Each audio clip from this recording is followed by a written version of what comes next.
네, 밤기도에 오신 성도님들을 주님의 이름으로 환영하고 축복합니다. 다 같이 사도신경 하심으로 시작하도록 하겠습니다. 나는 전능하신 아버지 하나님 천지의 창조주를 믿습니다. 나는 그의 유일하신 아들 우리 주 예수 그리스도를 믿습니다. 그는 성령으로 잉태되어 동정녀 마리아에게서 나시고 본디오 빌라도에게 고난을 받아 십자가에 못 박혀 죽으시고 장사된 지 사흘 만에 죽은 자 가운데서 다시 살아나셨으며 하늘에 오르시어 전능하신 아버지 하나님 우편에 앉아 계시다가 거기로부터 살아있는 자와 죽은 자를 심판하러 오십니다. 나는 성령을 믿으며 거룩한 공교회와 성도의 교제와 죄를 용서받는 것과 몸의 부활과 영생을 믿습니다. 아멘. 네, 오늘은 구약성경 레위기 23장 15절에서 25절의 말씀을 가지고 절기를 통한 하나님의 은혜라는 제목으로 하나님 말씀을 나누겠습니다. 레위기 23장 15절에서 25절까지 말씀입니다.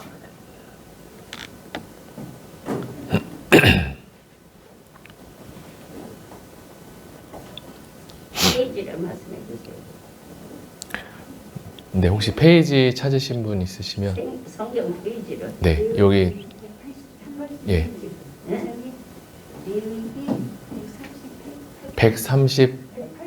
181페이지라고 하시면 됩니다. 네.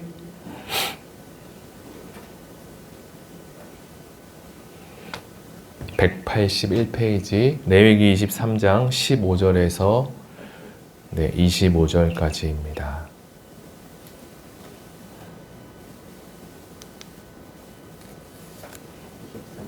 네, 23장 15절에서 네, 25절까지 말씀입니다.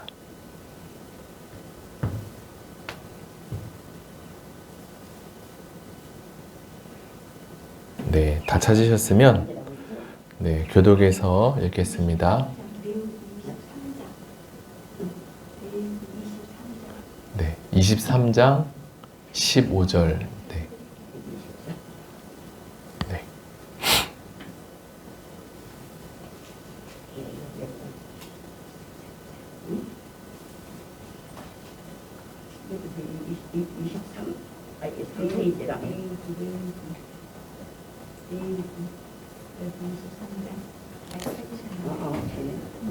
네. 레위기 23장 15절에서 네, 25절까지. 네. 자, 그럼 교독에서 읽겠습니다. 제가 먼저 읽겠습니다. 안식일 이튿날 곧 너희가 요제로 곡식단을 가져온 날부터 세어서 7 안식일의 수요를 채우고 7 안식일 이튿날까지 합하여 50일을 계수하여 새 소재를 여호와께 드리되 너희의 처소에서 10분의 2 에바로 만든 떡 2개를 가져다가 흔들지니 이는 고운 가루에 누룩을 넣어서 구운 것이요 이는 첫 요제로 여호와께 드리는 것이며 너희는 또 이 떡과 함께 1년 된 흠없는 어린 양 7마리와 어린 수소 1마리와 순양 2마리를 드리되 이것들을 소제와 그 전제물로 여호와께 드려서 번제로 삼을지니 이는 화제라 여호와께 향기로운 냄새며 또 순염소 하나로 속죄제를 드리며 1년 된 어린 순양 2마리를 화목제물로 드릴 것이요 제사장은 그 첫 이삭의 떡과 함께 그 2마리 어린 양을 여호와 앞에 흔들어서 요제를 삼을 것이요 이것들은 여호와께 드리는 성물이니 제사장에게 돌릴 것이며 이날에 너희는 너희 중에 성회를 공포하고 어떤 노동도 말지니 이는 너희가 그 거주하는 각처에서 대대로 지킬 영원한 규례니라. 너희 땅에 곡물을 벨 때에 반 모퉁이까지 다 베지 말며 떨어진 것을 줍지 말고 그것을 가난한 자와 거류민을 위하여 남겨두라. 나는 너희의 하나님 여호와이니라. 여호와께서 모세에게 말씀하여 이르시되 이스라엘 자손에게 말하라 이르라 일곱째 날 곧 그 첫 달 첫날은 너희에게 쉬는 날이 될지니 이는 나팔을 불어 기념한 날이요 성회라. 네. 25절 같이 읽겠습니다. 어떤 노동도 하지 말고 여호와께 화제를 드릴지니라. 아멘. 네, 성경에 기록된 달력은 모두 달의 변화를 따르는 음력을 기준으로 하고 있습니다. 6월절과 초실절은 추수가 시작되는 때를 가르치고 오순절은 추수가 마감되는 시기를 말합니다. 그리고 이것은 신약으로 넘어가 이 절기들은 부활절과 성령 감림절이 되었습니다. 먼저 오순절부터 살펴보면 초실절로부터 7주 후, 그러니까 50일째 되는 날을 오순절이라고 합니다. 오순절의 같은 말로는 칠칠절이라고 하는데 일곱 안식일을 셈으로 77에 49, 그 다음 날 50일이 되는 날이며 그래서 같은 뜻으로 사용됩니다. 이날은 특별하게 보통 제사에는 누룩을 넣지 않지만 오순절에 드리는 빵은 누룩을 넣어 유교병을 만들었습니다. 그리고 오순절에는 어린 양 7마리와 어린 수소 1마리, 그리고 순양 2마리의 번제, 순염소 1마리로 드리는 속죄제, 1년 된 어린 순양 2마리로 드리는 화목제를 같이 드리게 됩니다. 오순절은 이렇게 풍성한 제사를 드림으로 하나님께서 베푸신 은혜를 크게 감사하고 즐거워하는 날입니다. 오순절은 물론 하루를 지키지만 그 다음 날이 안식일이기에 이틀 동안 일을 하지 않게 되는데 하나님의 은혜를 더 집중하고 기억할 수 있게 합니다. 인간은 보통 하나님보다 나 자신을 먼저 생각하는 존재인데 그래서 이러한 절기라도 없다면 하나님을 기억하는 것을 우리는 쉽게 잊고 자신부터 생각하기 쉽기 때문에 우리 모두에게 절기를 주신 것이라고 생각이 됩니다. 또한 하나님은 이렇게 오순절에 대해서 말씀을 하시며 특별히 가난한 자와 그리고 거류민을 배려하라고 명령하십니다. 그 이유는 제사를 드릴 때 가난한 자와 땅을 가지지 못한 자들을 반드시 기억해야 된다라는 말씀을 주기 위함입니다. 이렇게 이스라엘이 수확의 기쁨을 표현하는 방법에는 하나님께 제사를 드리는 것도 있지만 더불어서 가난한 주민, 이웃들을 돌보고 베푸는 것도 포함되기 때문입니다.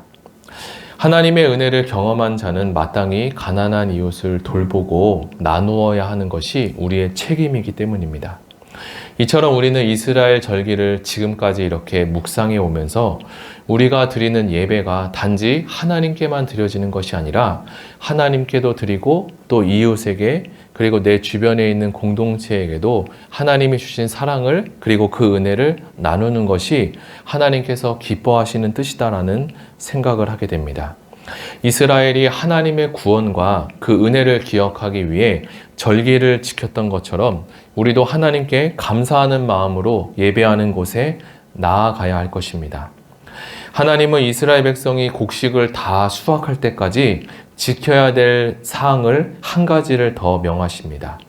가난한 자들에 대한 배려를 이야기하시는데 가난한 자들이 굶지 않도록 이 모퉁이에 있는 곡식을 거두지 말고 땅에 떨어진 이삭도 줍지 말고 남겨두라고 합니다.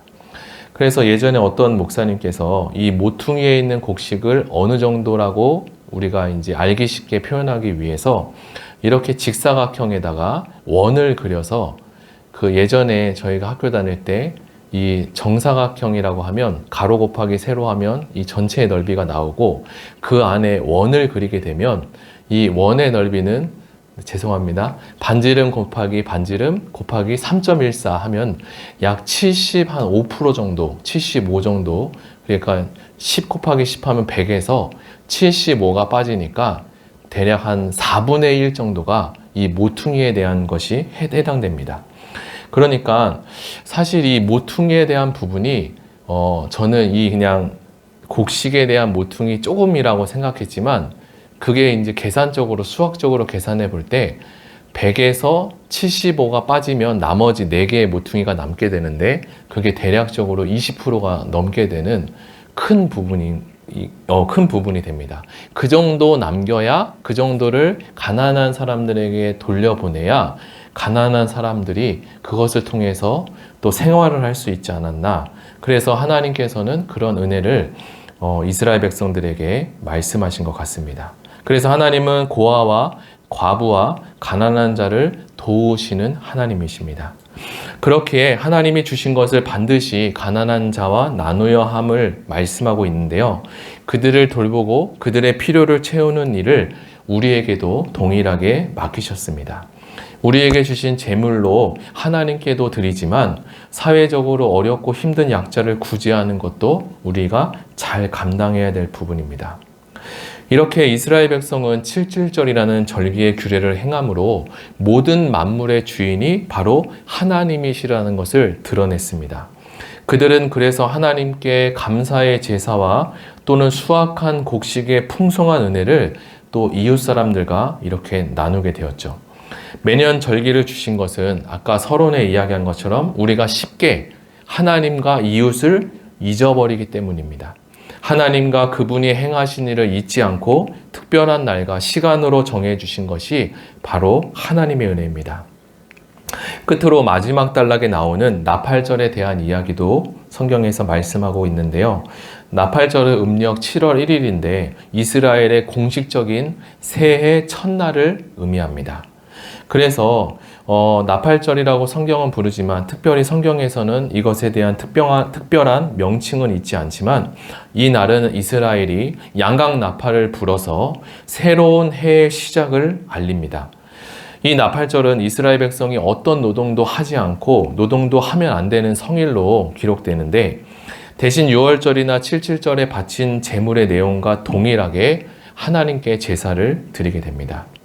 신약에 와서는 이 나팔절이 예수님의 재림하고도 연결이 되는데 예수님은 나팔 소리와 함께 온 우주적인 심판을 행하실 것이라고 우리에게 예언하셨습니다. 이제 오늘 배운 7.7절과 나팔절에 대해서 말씀을 정리하겠습니다. 오늘 우리는 7.7절과 나팔절에 대한 말씀을 나누었는데요.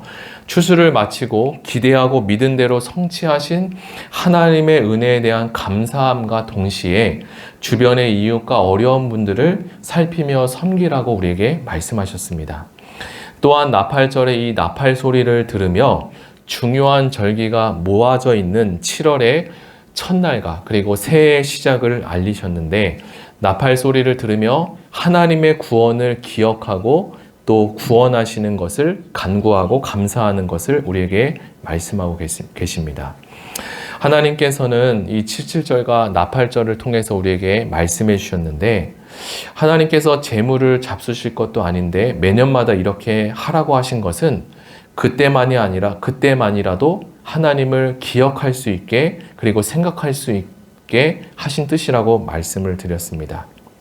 절기를 기억한다는 것은 곧 하나님을 기억하는 것이고 또 더불어서 재물에 대해서도 명시하는데 사람이 재물과 그리고 물건이 있는 곳에 우리의 마음도 있다라고 말씀하셨습니다. 그러니까 우리가 재물을 드릴 때 우리의 마음도 함께 드려지기 때문입니다.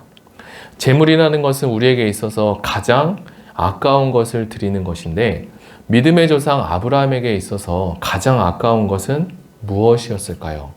바로 아들 이삭이었을 것입니다. 아브라함은 모든 것을 다 드려도 아브라함 입장에서 이삭만큼은 드리기가 어려웠을 것이죠. 그러나 하나님은 다른 것을 요구하지 않고 아브라함에게 이삭을 요구하셨습니다. 우리가 함께 들은 이 절기와 제물에 대한 말씀을 생각하시며 하나님은 우리에게 가장 아끼시는 아들 예수님을 보내신 것처럼 우리도 하나님께 소중한 것을 드리며 살아가는 믿음을 달라고 그리고 그러한 믿음이 되게 해달라고 같이 기도하면 좋겠습니다. 이 시간 다 같이 들은 말씀을 생각하며 오늘 하나님께서 우리에게 레위기 23장 15절에서 25절의 말씀을 통하여서 절기를 통해 하나님을 기억하고 또 이웃을 생각할 수 있는 마음을 주셨습니다. 우리 모두에게 하나님이 말씀을 통하여서 하나님을 더 기억하고 주변에 어렵고 힘든 사람들을 살피고 보살필 수 있는 은혜를 허락해달라고 다 같이 기도하시겠습니다. 사랑의 하나님 감사합니다. 오늘 내게 말씀을 통하여서 절기를 통해 주신 하나님의 은혜에 대해서 우리가 묵상하게 되었습니다. 하나님 특별히 또 오늘 레이기 말씀을 통하여서 여러 가지 절기에 대해서 지금까지 이렇게 배워왔는데 이 절기는 우리가 하나님을 잊어버리고 하나님을 기억하는 것을 더 기억할 수 있도록 상기시켜 주셨습니다. 하나님 오늘 배운 말씀을 통하여 오늘 들은 말씀을 통하여서 우리가 하나님을 더 기억하며 그리고 내 주변에 있는 이웃들을 생각하며 나아갈 수 있는 은혜를 허락하여 주시고 특별히 이것들을 통하여서 제물을 드리며 이웃과 나눌 때 하나님의 사랑이 함께 나눠질 수 있다는 것을 우리가 다시 한번 생각하게 도와주시옵소서. 수학의 기쁨이 하나님께만이 아니라 하나님 내가 속해 있는 공동체와 또 나와 함께하는 모든 공동체 가운데 이 하나님의 사랑이 또 전해지게 도와주시고 또 전달될 수 있는 은혜를 주님 더하여 주시옵소서. 하나님은 이스라엘 백성이 곡식을 수확할 때 여러 가지 지침 사항을 명하셨습니다.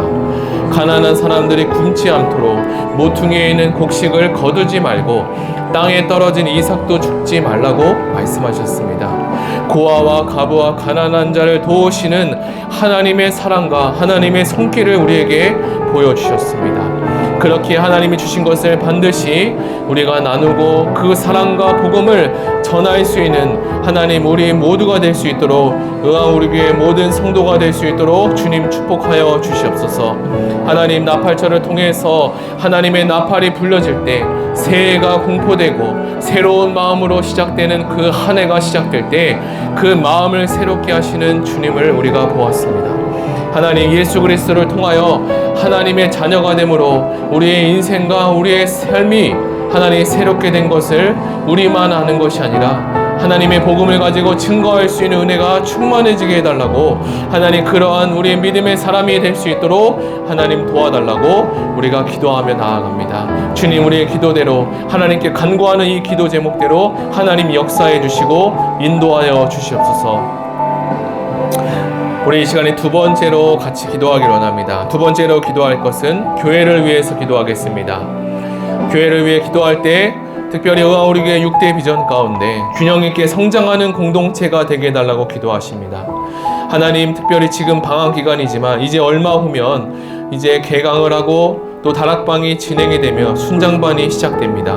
순장반을 통해서 순장님들에게 영적인 공급이 이루어지게 하시고 순장님들이 영육 간에 성장하며 주님 닮은 순장님들이 많이 나오게 하시고 하나님 순장님을 통해서 주님이 주시는 은혜로 하나님 우리 교회의 순원분들을 잘 돌볼 수 있는 은혜가 넘치도록 하여 주시옵소서. 이제 제자훈련과 사역훈련이 시작될 텐데 하나님 또 제자훈련과 사역훈련을 받을 하나님 성도님들의 마음을 움직여 주시고 하나님 잘 훈련되어서 하나님 영적으로 성장할 수 있는 은혜가 있게 해주시옵소서. 교회의 순정과 각 부서의 부장이 끊임없이 나와서 하나님 우리 교회가 건강하게 세워질 수 있는 하나님의 은혜가 넘치게 해달라고 다 같이 교회를 위해서 기도하시고 그리고 가지고 오신 개인 기도 제목과 나라 민족을 위해서 다 같이 기도하시겠습니다.